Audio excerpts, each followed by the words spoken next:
Hello viewers and my dear students, I am Sandhya Patel from RGCSK।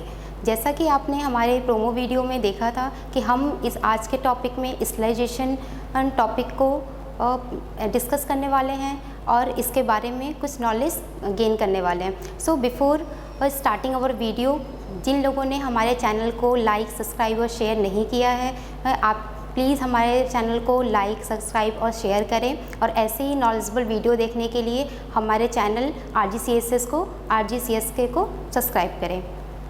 So let's I am going to start our topic स्लाइजेशन।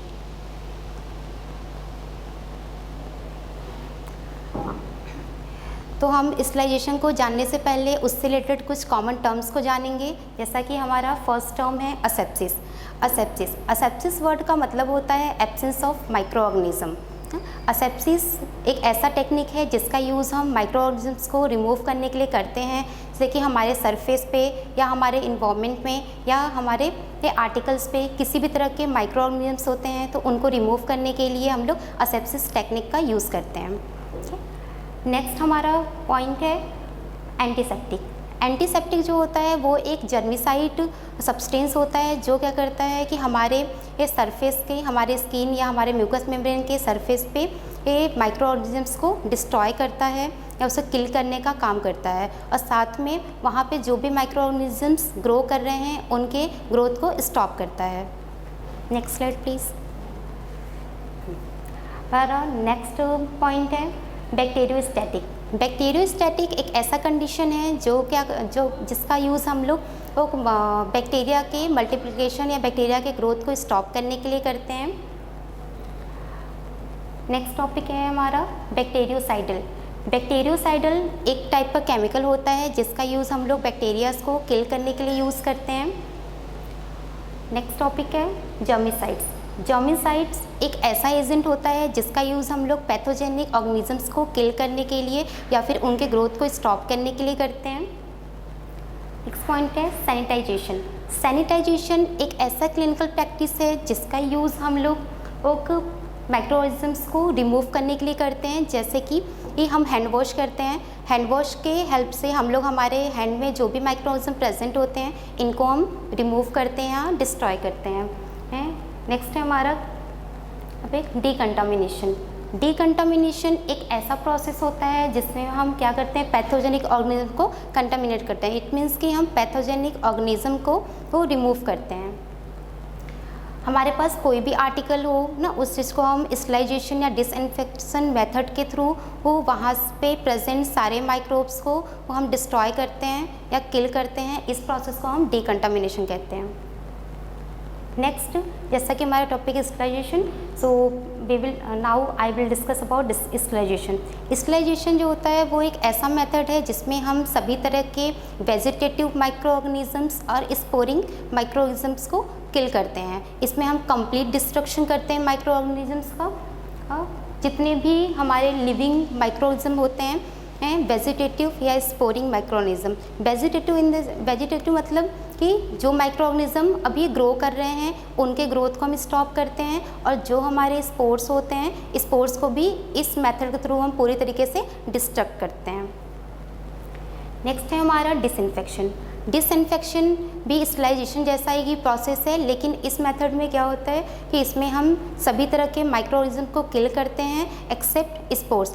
इस method से हम spores को किल नहीं कर पाते हैं क्योंकि स्पोर को किल करने के लिए हमें 121 डिग्री सेल्सियस या फिर 100 डिग्री सेल्सियस से ज़्यादा टेम्परेचर की नीड होती है।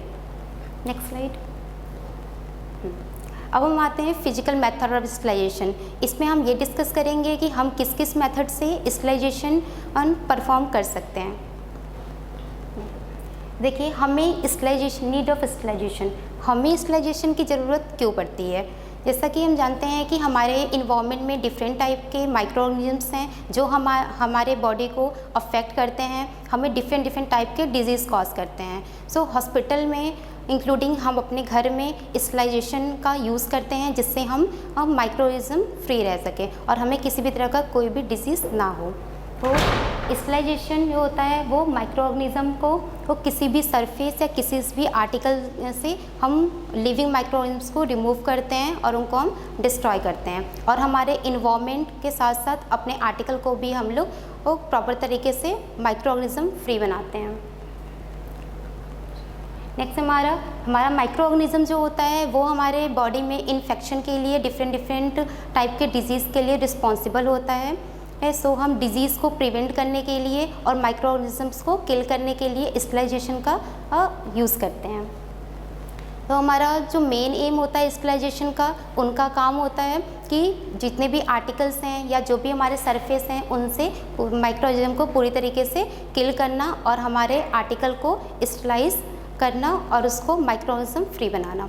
Next slide. नेक्स्ट हमारा फिजिकल मेथड ऑफ स्टरलाइजेशन में हमारे कुछ मेथड्स होते हैं जिसके थ्रू हम लोग स्टरलाइजेशन परफॉर्म करते हैं। जैसे हमारा पहला मेथड है सनलाइट। नेक्स्ट हमारा रेडिएशन। रेडिएशन में हम लोग दो टाइप से यूज़ करते हैं, दो रेडिएशन का। इसमें पहला हमारा होता है आयोनाइजिंग रेडिएशन और सेकेंड है नॉन आयोनाइजिंग रेडिएशन।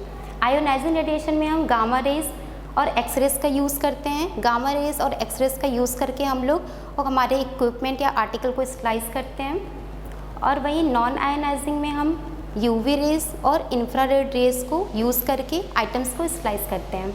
नेक्स्ट है हमारा फिल्ट्रेशन। फिल्ट्रेशन में हम क्या करते हैं, फिल्ट्रेशन में हमारे पोर साइज़ के बेस पे हमारे फ़िल्टर्स होते हैं, जिससे हम लोग जो भी वायरसेस होते हैं, जो भी बैक्टीरियाज होते हैं, उनको वो इस फिल्टर की हेल्प से हम लोग फिल्ट्रेट करते हैं। जैसे इस हमारे कुछ फ़िल्टर्स हैं, जैसे candle filter, air filter, syringe filter. Next हमारा है हिट। हिट में हम दो टाइप के हीट मेथड होते हैं। जो होता है dry heat method. Dry heat method में हम red heat method, flaming method, incineration method and hot air oven method का यूज़ करते हैं। नेक्स्ट हमारा है मॉइस्ट हीट मेथड। इसको हम 3 टाइप से करते हैं। बिलो 100 डिग्री सेल्सियस पे करते हैं, एट 100 डिग्री सेल्सियस पे करते हैं और एबव 100 डिग्री सेल्सियस पे करते हैं। तो आइए अब हम जानते हैं कि इन सारे मेथड्स को हम कैसे करते हैं। सो हमारा फर्स्ट मेथड है सनलाइट। सनलाइट जो है वो एक नेचुरल टाइप का मेथड है, जिसका यूज़ हम लोग वो जनरली हॉस्पिटल्स में लिनेन बेड्स इनको क्लीन करने के बाद, केमिकल मेथड से क्लीन करने के बाद इनको हम एक्सरेज या यूवी रेज के अंडर में इसे हम रखते हैं। इन सनलाइट में अपने आर्टिकल को रखते हैं, जिससे सनलाइट में जो हमारे रेडिएशंस हैं वो उसमें प्रेजेंट्स माइक्रो ऑर्गेनिजम्स को पूरी तरीके से किल कर दें। साथ में वाटर में जो जर्म्स होते हैं या बैक्टीरिया होते हैं उनको भी किल करने के लिए हम लोग वाटर को सनलाइट के प्रेजेंस में रखते हैं। सनलाइट के रेडिएशन की हेल्प से वो सारे माइक्रो ऑर्गेनिज्म पूरी तरीके से डिस्ट्रक्ट हो जाते हैं। Next slide. नेक्स्ट हमारा आता है रेडिएशन मेथड। रेडिएशन मेथड होते हैं दो टाइप के। एक हमारा है आयोनाइजिंग रेडिएशन मेथड, सेकेंड है non ionizing radiation method. Next slide please. Next ionizing radiation method. Ionizing radiation method जो होता है उसमें हम शॉर्ट वेवलेंथ और हाई इंटेंसिटी का यूज़ करते हैं। हाई इंटेंसिटी का मतलब होता है हाई पेनिट्रेशन पावर। जितनी ज़्यादा हमारी इंटेंसिटी हाई होगी उतना ही हमारा पेनिट्रेशन पावर इंक्रीज़ होगा। सो इसमें हम क्या करते हैं, गामा रेज और एक्स रेज के एक्सपोज़र में हम आर्टिकल्स को रखते हैं, और जिससे क्या करता है कि हमारे आर्टिकल में प्रेजेंट माइक्रो ऑर्गेनिजम्स को वो किल करता है। Next slide. Non ionizing radiation method. Non ionizing radiation method जो होता है इसमें हम लोग लॉन्ग वेवलेंथ का यूज़ करते हैं, और इसमें जो वो एनर्जी होती है वो लोअर होती है और इनकी penetration power in compare to ionizing radiation method और बहुत ही ज़्यादा कम होती है। और इस मेथड में हम लोग यूवी रेज और इंफ्रारेड का यूज़ करते हैं। और नॉन आयोनाइजिंग रेडिएशन मेथड जो होता है वो हमारे लिए हार्मफुल नहीं होता है, बट हमारा जो आयोनाइजिंग रेडिएशन मेथड होता है वो हमारे लिए हार्मफुल इफ़ेक्ट कॉज करता है। Next slide. देखते हैं हम नॉन आयोनाइजिंग रेडिएशन मेथड में। इसमें हम क्या करते हैं, इसमें हम इंफ्रारेड रेज का यूज़ करते हैं मटेरियल को स्लाइस करने के लिए। और इस मेथड में हम, जैसा कि हम फिगर में देख रहे हैं, कि हम अपने आर्टिकल्स को 180 डिग्री सेल्सियस पे इंफ्रारेड के एक्सपोजर में आर्टिकल को 7.5 मिनट तक रखते हैं, जैसे ही हमारा टाइम कंप्लीट होता है हम अपने आर्टिकल्स को रिमूव कर लेते हैं। इस मेथड से हम ग्लास वेयर आइटम्स और मेटालिक इंस्ट्रूमेंट को क्लीन करने के लिए ionising non ionising radiation method का यूज़ करते हैं। Next slide. इसमें यूवी रेज स्टेरिलाइजेशन, जैसा कि अभी मैंने पढ़ा इंफ्रारेड रेज स्टेरिलाइजेशन मेथड, सो हमारा सेकेंड है यूवी रेज स्टेरिलाइजेशन मेथड। इस मेथड में भी हम बैक्टीरियाज या माइक्रो ऑर्गेनिजम्स वायरसेस को क्लीन करने के लिए और सरफेस से जितने भी हमारे पैथोजेनिक नॉन पैथोजेनिक ऑर्गेनिजम्स होते हैं उनको डिस्ट्रॉय करने के लिए यूवी रेज स्टेरिलाइजेशन का यूज़ करते हैं। और इसका यूज़ हम लोग पेशेंट केयर बेड, कुछ हॉस्पिटल्स या कुछ नर्सिंग होम ऐसे होते हैं जिनके पास सिर्फ लिमिटेड बेड होते हैं, तो ऐसे में रैपिड स्टेरिलाइजेशन के लिए हम लोग यूवी रेज स्टेरिलाइजेशन मेथड का यूज़ करते हैं। और यूवी रेज स्टेरिलाइजेशन मेथड जो है इसको हम यूवी रेज को हम ट्यूब के फॉर्म में भी अपने ओटी इन्वायरमेंट को स्लाइस करने के लिए यूज़ करते हैं। वो ट्यूब की हेल्प से जितने भी हमारे एयर में माइक्रोब्स हैं वो सारे डिस्ट्रॉय हो जाते हैं। और इस यूवी रेज स्टेरिलाइजेशन मेथड का यूज़ हम लोग स्पेशली लेप्रोस्कोपिक इंस्ट्रूमेंट को स्लाइस करने के लिए यूज़ करते हैं। Next slide. जैसा कि हम इस फिगर में देख रहे हैं कि यूवी चैम्बर, ये हमारा एक चैम्बर है जिसमें हम क्या करते हैं, इसमें यूवी रेज होती हैं और इसमें हम अपने आर्टिकल को प्लेस करते हैं। तो यूवी रेज के एक्सपोजर में हमारे जो आर्टिकल हैं वो पूरी तरीके से स्लाइस जाते हैं, इनमें जो भी माइक्रोब्स होते हैं वो डिस्ट्रॉय हो जाते हैं या प्रॉपर तरीके से किल हो जाते हैं। नेक्स्ट हम देख रहे हैं UV light, UV tube light. इसमें हम क्या करते हैं, इस तरीके का ट्यूबलाइट यूज़ करते हैं जिससे कि आपका यूवी रेज इस ट्यूबलाइट से निकलता है और ये हमारे इन्वायरमेंट में प्रेजेंट माइक्रोऑर्गेनिजम्स को किल करने में हेल्प करता है। Next slide. नेक्स्ट आता है हमारा फिल्ट्रेशन। फिल्ट्रेशन में हमारा फर्स्ट है मेम्ब्रेन फिल्ट्रेशन। जो हमारा मेम्ब्रेन फिल्टर होता है ये हमारा सेलुलोज एसीटेट का बना होता है और इसमें मैक्सिमम पोर्स होते हैं और पोर्स के बेसिस पे इन्हें 4 पार्ट में क्लासिफाइड किया गया है जैसा कि। और मेम्ब्रेन फ़िल्टर जो होता है, मेम्ब्रेन फ़िल्टर का यूज़ हम लोग वाटर प्यूरिफिकेशन के लिए करते हैं। जैसा कि आपके टाइम में हर घर में लोग आरओ फ़िल्टर का यूज़ करते हैं। आरओ फ़िल्टर जो होता है हमारा वो हमारे वाटर में प्रेजेंट जो भी बैक्टीरिया होते हैं, जो भी वायरसेस होते हैं, ये इंक्लूडिंग वायरस को भी ये डिस्ट्रॉय कर देता है और हमारे वाटर को प्यूरिफाइड करता है। इसके अलावा हम लोग ऑपरेशन थिएटर में भी आरओ वाटर का यूज़ करते हैं स्क्रबिंग के लिए, हैंड वॉशिंग के लिए। सो हम देखते हैं हमारा जो मेम्ब्रेन फ़िल्टर होता है वो इसमें ये पोर साइज़ के बेसिस पे ये 4 पार्ट में क्लासिफाइड है। जैसा कि हम पहले देखते हैं माइक्रोफिल्ट्रेशन। माइक्रोफिल्ट्रेशन जो होता है इसमें जो पोर साइज़ होती है वो अप्रॉक्सीमेटली 0.03 टू 10 माइक्रॉन्स होती है। नेक्स्ट हमारा है नैनो फिल्ट्रेशन। नैनो फिल्ट्रेशन में जो हमारे पोर की साइज़ होती है वो अप्रॉक्सीमेटली 0.001 माइक्रॉन होती है। नेक्स्ट है हमारा है नैनो फिल्ट्रेशन। नैनो फिल्ट्रेशन में हमारा जो पोर साइज़ होता है 0.001 माइक्रॉन होता है। नेक्स्ट हमारा है रिवर्स ऑस्मोसिस। रिवर्स ऑस्मोसिस में हमारा जो पोर साइज़ होता है वो 0.001 से 0.001 माइक्रॉन होता है। Next slide. नेक्स्ट हमारा एयर फिल्टर। एयर फिल्टर का यूज़ हम लोग मॉड्यूलर ओटी में एयर को हमारे वहाँ के इन्वायरमेंट में जो हमारा एयर है, एयर को फिल्टर करने के लिए करते हैं। और ये एयर फिल्टर जो होता है, एयर फिल्टर हमारे इन्वायरमेंट में प्रेजेंट डस्ट, पॉलन, मोल्ड्स इन सबको रिमूव करता है या डिस्ट्रॉय करता है और इसे हम high efficiency particulate air means HEPA filter करते हैं। और हेपा फिल्टर का यूज़ हम लोग स्पेशली मॉड्यूलर ओटी में 99.9% पार्टिकल्स जो कि हमारे 0.3 माइक्रॉन से बड़े होते हैं उनको किल करने के लिए, उसको फ़िल्टर करने के लिए हम लोग एयर फिल्टर का यूज़ करते हैं। Next slide. नेक्स्ट है हमारा सिरिंज फिल्टर। सिरिंज फिल्टर जैसा कि आप फिगर में देख रहे हैं, सिरिंज फिल्टर जो होता है वो विल टाइप का होता है, इसीलिए सम टाइम हम सिरिंज फिल्टर को विल्ड फिल्टर भी कहते हैं। और ये हमारा एक सिंगल यूज फिल्टर होता है, एक बार यूज़ करने के बाद हम इसे सेकेंड टाइम यूज़ नहीं करते हैं, और इसको हम दो तरीके से यूज़ करते हैं। एक, हम इसे पुल करने के लिए, जैसे हमें किसी भी चीज़ को लोड करना है सिरीज़ में, तो वहाँ पे हम उस चीज़ को पुल करने के लिए उस फिल्टर, जो भी चीज़ें उस फिल्टर से पास आउट हो रही हैं ना, तो वो मटेरियल या वो कंटेंट को फ़िल्टर करने के लिए हम इस फ़िल्टर का यूज़ करते हैं। और सेकंड, हम किसी भी चीज़ को अगर हमें पुश करना है किसी मटेरियल को, तो हम इस फ़िल्टर के थ्रू उस मटेरियल को पुश करने के लिए भी ये अपना सिरिंज फ़िल्टर का यूज़ करते हैं।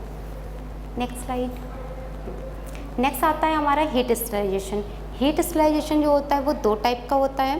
पहला हमारा होता है ड्राई हीट स्टरलाइजेशन, सेकंड है मॉइस्ट हीट स्टरलाइजेशन। तो फर्स्ट हमारा ड्राई हीट मेथड है। ड्राई हीट मेथड में हमारा फर्स्ट टॉपिक है फ्लेमिंग। फ्लेमिंग वर्ड जो है ये, इसमें हम इन द सेंस कि फ्लेम, ठीक है, जो भी ऑब्जेक्ट या फिर जो भी आर्टिकल हमें इसमें स्लाइस करने हैं, उसमें हम क्या करते हैं कि उस आर्टिकल को फ्लेम के थ्रू सिर्फ पास कराते हैं, उसे रेड हीट होने तक वेट नहीं करते हैं। और इसमें हम जो है इस मेथड से हम जो ट्यूब होते हैं, ट्यूब के माउथ, स्कैल्प और ग्लास स्लाइड्स को स्लाइस करने के लिए इस मेथड का यूज़ करते हैं। Next slide. नेक्स्ट टॉपिक है हमारा red heat method. Red heat method में हम, जैसा कि हमने फ्लेमिंग में पढ़ा कि उसमें हम जिस भी मटेरियल को स्लाइस करते हैं उसे हम सिर्फ फ्लेम के ऊपर से हम उसे सिर्फ पास कराते हैं बिना रेड हीट हुए। लेकिन हम इस मेथड में तब तक उस मटेरियल को फ्लेम में होल्ड करके रखते हैं जब तक कि वो प्रॉपर तरीके से हीट ना हो जाए। और इस मेथड का यूज़ जो होता है वो हम लोग metal wire, forceps tips, spatulas और निडल की टिप्स को स्लाइस करने के लिए इस मेथड का यूज़ करते हैं। Next slide. नेक्स्ट मेथड हमारा इंसिनरेशन। इंसिनरेशन मेथड जो है, इसमें हम मटेरियल्स को पूरी तरीके से बर्न करके उसको एस के फॉर्म में कन्वर्ट करते हैं। जैसा कि हम जानते हैं कि हॉस्पिटल में हम जो भी चीज़ें यूज़ करते हैं उसे हम अगर डायरेक्टली कहीं पर भी डिस्पोज करेंगे तो उससे अदर पर्सन्स को हार्मफुल इफ़ेक्ट हो सकते हैं, इन्फेक्शंस हो सकते हैं, डिफरेंट टाइप के डिजीज़ कॉज हो सकते हैं। सो हम अपने हॉस्पिटल वेस्ट को ऐसे भी कहीं पे भी बाहर हम डिस्कार्ड नहीं कर सकते हैं, तो इसलिए वहाँ पे हम इंसिनरेशन मेथड का यूज़ करते हैं और हम अपने जितने भी वेस्ट, हॉस्पिटल वेस्ट आइटम होते हैं, इनको पूरी तरीके से बर्न करते हैं, उसके बाद उसे एस के फॉर्म में कन्वर्ट करते हैं, जिससे जितने भी pathogenic and non pathogenic micro organisms उसमें प्रेजेंट है वो पूरी तरीके से डिस्ट्रॉय हो जाते हैं या पूरी तरीके से किल हो जाते हैं। Next slide. नेक्स्ट हमारा है hot air oven. Hot air oven sterilization method जो है, इसमें हम एक चैम्बर का यूज़ करते हैं, ठीक है, और उस चैम्बर में हम आर्टिकल को रखते हैं और उसमें जो है और ये हमारा जो होता है हॉट एयर ओवन, वो एक इलेक्ट्रिकल डिवाइस होता है जो कि ड्राई हीट के हेल्प से ये मटेरियल को स्लाइस करता है। हॉट एयर ओवन में एक थर्मोस्टेट होता है जो हमारे हॉट एयर ओवन के टेम्परेचर को कंट्रोल करता है, और इसमें एक डबल इंसुलेटेड वॉल लगी होती है और उस डबल इंसुलेटेड वॉल के बीच में एक फाइबर होता है जो हमारे अंदर के हीट को बाहर जाने से रोकता है। और इस मेथड का यूज़ हम लोग स्पेशली लेबोरेटरीज में करते हैं, और इस मेथड का यूज़ हम लोग glassware items, metallic instruments को क्लीन करने के लिए, स्लाइस करने के लिए हॉट एयर ओवन का यूज़ करते हैं। और हॉट एयर ओवन जो है वो लुईस पास्चर द्वारा इन्वेंट किया गया था। जैसा कि हम इस फिगर में देख रहे हैं कि ये हमारा जो फिगर है ये हमारा हॉट एयर ओवन का डायग्राम है। इसमें आप फर्स्ट देख रहे हैं थर्मामीटर हमारे हॉट एयर ओवन के टेम्परेचर को कंट्रोल करता है। नेक्स्ट है हमारा डबल वॉल इंसुलेटेड चैम्बर। ये हमारा जो डबल वॉल इंसुलेटेड चैम्बर है ये हमारे अंदर के हीट को बाहर जाने से रोकता है। जैसे एल्युमिनियम ट्रे जो है, इसमें बहुत सारे पोर्स होते हैं जो हमारे अंदर के हीट एयर को यूनिफॉर्मली डिस्ट्रीब्यूट करने में हेल्प करते हैं। नेक्स्ट हमारा है टाइमर। कि टाइमर जो होता है वो हमारे इस हॉट एयर ओवन में टाइम को कंट्रोल करने में हेल्प करता है। नेक्स्ट है हमारा temperature regulator knob. Temperature regulator knob हमारे हॉट एयर ओवन के टेम्परेचर को मेंटेन या रेगुलेट करने में हेल्प करता है। नेक्स्ट हमारा है heat regulator knob. Heat regulator knob हमारे हॉट एयर ओवन की हीट को कंट्रोल करता है या रेगुलेट करता है। नेक्स्ट एंड लास्ट है हमारा स्विच। स्विच है ये हम ऑन या मशीन को ऑफ करने के लिए यूज़ करते हैं। Next slide. आइए अब हम देखते हैं कि हॉट एयर ओवन में हम कितने टेम्परेचर पे और कितने मिनट के लिए चीज़ों को स्लाइस करने के लिए कर सकते हैं। जैसे कि 120 डिग्री सेल्सियस। अगर हम किसी भी मटेरियल को, किसी भी इंस्ट्रूमेंट को 120 डिग्री सेल्सियस पे स्लाइस कर रहे हैं तो हमारा जो टाइम ड्यूरेशन होगा वो 8 आवर होगा। अगर हम मटेरियल को 140 डिग्री सेल्सियस पे स्लाइस कर रहे हैं तो हमारा जो टाइम ड्यूरेशन होगा वो 2 to 5 आवर होगा। नेक्स्ट, अगर हम मटेरियल को 160 डिग्री पे स्लाइस कर रहे हैं तो हमारा टाइम ड्यूरेशन जो होगा वो 1 आवर होगा। और अगर हम 180 डिग्री सेल्सियस पे करते हैं तो हमारा time duration only 20 to 30 minute होगा। सो जैसा कि आप देख रहे हैं कि जैसे जैसे हमारा टेम्परेचर और डिक्रीज़ हो रहा है हमारा टाइम भी डिक्रीज़ हो रहा है उसके अकॉर्डिंग। Next slide. नेक्स्ट है हमारा ड्राई हीट स्टरलाइजेशन। अभी हम मॉइस्चर स्टरलाइजेशन पढ़ रहे थे और अभी हमारा ये टॉपिक है ड्राई हीट स्टरलाइजेशन मेथड। ये हमारा 3 पार्ट में डिवाइडेड है। इसे हम ड्राई हीट मेथड जो है वो 100 डिग्री सेल्सियस पे करते हैं, बिलो 100 डिग्री सेल्सियस पे करते हैं और एबव 100 डिग्री सेल्सियस पे करते हैं। अगर हम स्टरलाइजेशन एट 100 डिग्री सेल्सियस करते हैं तो उसे हम बॉइलिंग मेथड बोलते हैं। बिकॉज और बॉइलिंग जो हमारा बॉइलिंग पॉइंट होता है वो 100 डिग्री सेल्सियस ही होता है। नेक्स्ट हमारा है बिलो 100 डिग्री सेल्सियस पे अगर हम किसी चीज़ को स्लाइस कर रहे हैं तो उस मेथड को हम टेंडरलाइजेशन मेथड कहते हैं। नेक्स्ट है एबव 100 डिग्री सेल्सियस। अगर हम किसी मटेरियल को 100 डिग्री सेल्सियस पे या फिर एबव 100 डिग्री सेल्सियस पे स्लाइस कर रहे हैं तो उस मेथड को हम बोलते हैं autoclaving method. Next slide. First हमारा है बॉइलिंग मेथड। तो बॉइलिंग मेथड जो है वो हम 100 डिग्री सेल्सियस पे करते हैं क्योंकि हमारा जो बॉइलिंग पॉइंट होता है वो 100 डिग्री सेल्सियस होता है। तो इसमें हम इसमें जैसे हम मशीन देख रहे हैं, ये हमारा मशीन जो है ये हमारा बॉयलर है। तो बॉयलर में हम वाटर को फिल करते हैं और 100 डिग्री सेल्सियस पे और 30 मिनट के लिए इंस्ट्रूमेंट को इस बॉयलर में हम रख देते हैं और इस बॉयलर को क्लोज़ कर देते हैं। तो इस बॉयलर में हम किस टाइप के इंस्ट्रूमेंट को स्लाइस कर सकते हैं, आइए देखते हैं। जैसा कि हम देख रहे हैं कि metallic instrument, needle, scissor, face mask, इन सारी चीज़ों को हम बॉइलिंग मेथड से स्लाइस कर सकते हैं। और बॉइलिंग मेथड जो होता है वो एक चीप टाइप का मेथड है जिसका यूज़ हम लोग अपने घर पर भी किसी भी आर्टिकल को, किसी भी इक्विपमेंट्स को, किसी भी मटेरियल को स्लाइस करने के लिए यूज़ कर सकते हैं। लेकिन इसका एक डिसएडवांटेज ये है कि इसमें हम किसी भी शार्प चीज़ को स्लाइस नहीं कर सकते। बिकॉज़ अगर हम किसी शार्प चीज़ को इसमें स्लाइस करते हैं तो वो ब्लंट हो जाएगा और हमारा जो आर्टिकल है वो डैमेज हो जाएगा। तो इसीलिए हम शार्प इंस्ट्रूमेंट को बॉइलिंग मेथड के थ्रू स्लाइस नहीं करते हैं। Next slide. नेक्स्ट हमारा जो टॉपिक है वो है टेंडरलाइजेशन।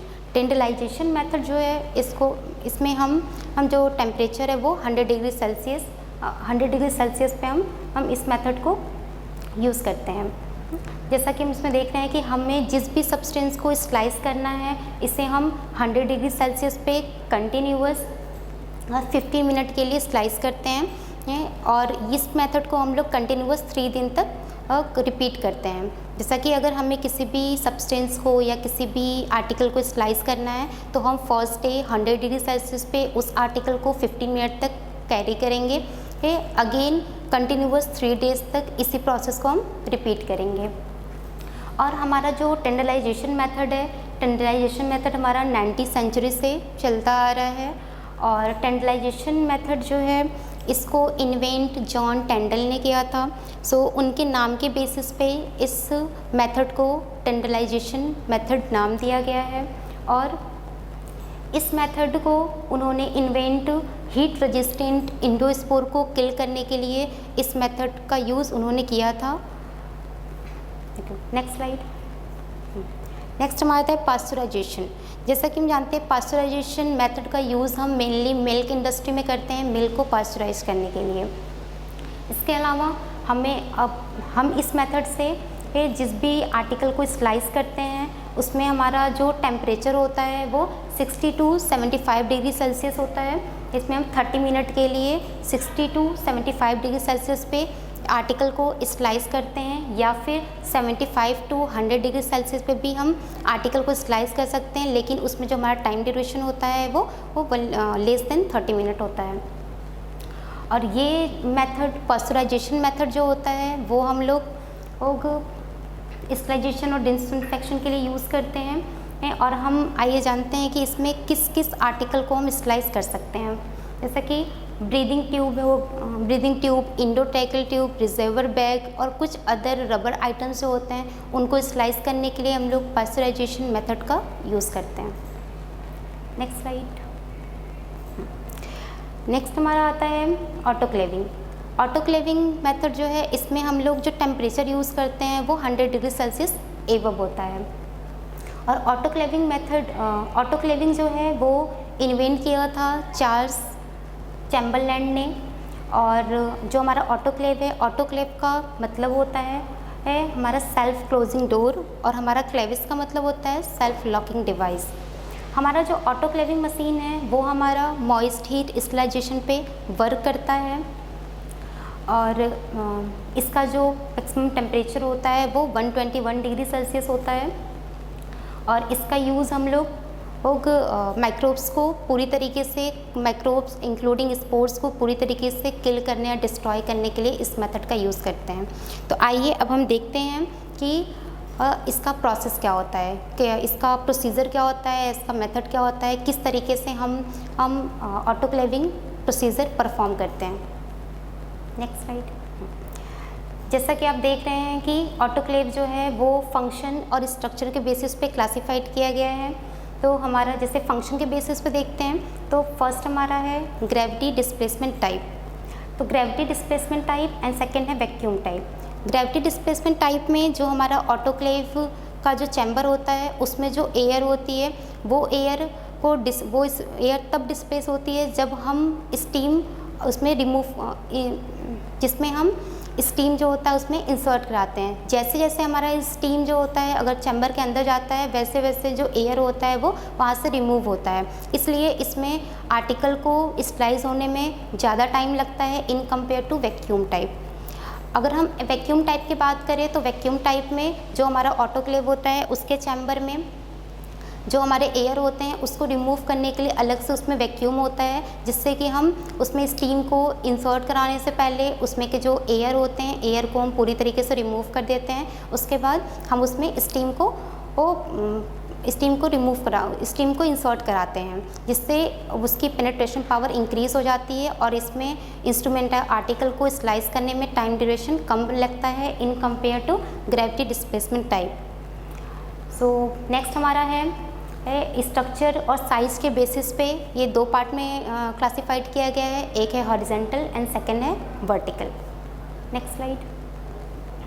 तो आइए अब हम प्रोसीजर देखते हैं कि हम ऑटोक्लेव हम ऑटोक्लेव में कैसे आर्टिकल्स को स्लाइस करते हैं। तो देखिए ऑटोक्लेव प्रोसीजर स्टार्ट करने से पहले हमें प्रॉपर तरीके से अपने ऑटोक्लेव मशीन को चेक कर लेना चाहिए कि हमारा जो ऑटोक्लेव मशीन है वो प्रॉपर वर्किंग कंडीशन में है या नहीं। इसके बाद हम उसमें वाटर फिल करते हैं, और वाटर फिल जब हम चैम्बर में करते हैं तो हमें ये देखने के लिए कि वाटर उसमें प्रॉपर सफिशिएंट वाटर फिल होना चाहिए, और उस चीज़ को पता लगाने के लिए कि हमारा जो चैम्बर है उसमें जो वाटर है वो सफिशिएंट फिल है या नहीं, तो हमारा उस पर एक वाटर इंडिकेटर होता है जिससे हम ये पता कर लेते हैं कि उसमें वाटर जो है वो हाफ़ या फिर हाफ़ से ज़्यादा फिल होना चाहिए। और अगर वाटर इंडिकेटर में हमें ये शो हो रहा है कि उसमें वाटर ज़्यादा है तो हम वाटर को रिलीज़ भी कर सकते हैं। इसके बाद हमें जो भी मटेरियल को स्लाइस करना है उसे हम ड्रम में हम लोग स्लाइस ड्रम में रखते हैं, और उसको प्लेस करने से ऑटोक्लेविंग मशीन के अंदर उसे प्लेस करने से पहले हमें ये ध्यान देना है कि उस पर जो है उसका जो मैश ओपन होना चाहिए और उस पर जो इंडिकेटर टेप है वो प्रॉपर प्लेस्ड होना चाहिए। इंडिकेटर टेप जो होता है वो और हमें बाद में ये इंडिकेट करता है कि अगर हमारा मटेरियल प्रॉपर तरीके से स्लाइस हो गया है तो हमारा जो इंडिकेटर और टेप का जो कलर होता है वो वाइट होता है, लेकिन इस आफ्टर स्लाइजेशन जो टेप का कलर होता है वो ब्लैक हो जाता है, जो हमें ये इंडिकेट करता है कि हमारा जो इंस्ट्रूमेंट या हमारा जो आर्टिकल है वो पूरी तरीके से स्लाइस हो गया है। तो प्लेस करने से पहले ड्रम को हमें ये चेक कर लेना है कि हमने ड्रम पे इंडिकेटर टेप लगाया है या नहीं। इसके बाद हमें एक चीज़ और चेक करनी है कि जब हम उसको प्लेस कर रहे हैं तो ड्रम का मैश ओपन होना चाहिए। अगर ड्रम का मैश क्लोज रहेगा तो स्टीम उसमें अंदर मूव नहीं कर पाएगी और विदाउट स्टीम हमारा जो आर्टिकल है वो पूरी तरीके से स्लाइस नहीं हो पाएगा। तो हम प्लेस करने से पहले हमें मैश को ओपन कर देना चाहिए। नेक्स्ट हमारा है कि जब हम ड्रम को प्लेस कर देते हैं उसके बाद हमें ऑटोक्लेव का जो डोर है उसको प्रॉपर तरीके से क्लोज़ कर देना है ताकि जो इसमें से स्टीम है वो बाहर ना निकले। और सेकेंड थिंग कि उसका डोर क्लोज़ करने के बाद जो हमारा सेफ्टी वॉल्व है, सेफ्टी वॉल्व को हमें प्रॉपर तरीके से क्लोज़ कर देना है। अगर हमारा सेफ्टी वॉल्व ओपन रहेगा तो एयर बाहर रिलीज़ होगी, जैसे जैसे स्टीम बनेगी वो स्टीम पूरा बाहर निकल जाएगी और हमारा आर्टिकल स्लाइस नहीं हो पाएगा। इसके बाद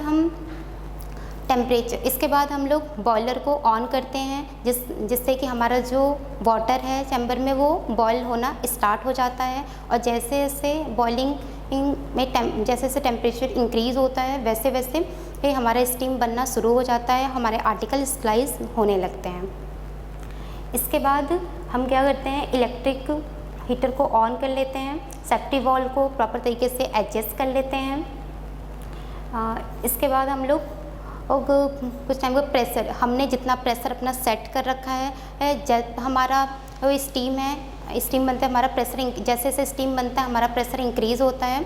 और एक टाइम जो हमारा डिज़ायर प्रेशर होता है, जब वहाँ तक हमारा स्टीम या फिर हमारे चैम्बर के अंदर का प्रेशर जो है जब हमारे डिज़ायर और प्रेशर तक पहुँच जाता है तो हमारा मशीन हमें एक अलार्म देता है। और उसके अलार्म देने के बाद उसके अलार्म देने के बाद हम मशीन को क्लोज़ कर देते हैं। उसके बाद सेफ्टी वॉल्व को ओपन कर देते हैं। कुछ टाइम हम वेट करते हैं जब स्टीम पूरी तरीके से रिलीज़ हो जाता है और मशीन हमारा ठंडा हो जाता है। फिर हम मशीन के डोर को ओपन करते हैं और अपने ड्रम को रिमूव कर लेते हैं और उसको एक स्लाइस प्लेस पे रख देते हैं। और उसको निकालने के जस्ट बाद हमें उसका मैश क्लोज़ कर देना चाहिए, बिकॉज़ अगर उसका मैश ओपन रहेगा तो जो भी माइक्रोब्स हैं वो उसमें एंटर करेंगे। सो हम उसको एक स्लाइस प्लेस पे उसे हम रख देंगे और हमारा जो भी डॉक्यूमेंटेशन है उसको हम प्रॉपर तरीके से कंप्लीट कर लेंगे। सो थैंक यू, मेरा टॉपिक कंप्लीट हुआ। सो आपसे ऐसे नॉलेजेबल वीडियो को देखने के लिए प्लीज़ हमारे चैनल को लाइक, सब्सक्राइब और शेयर करें। Thank you.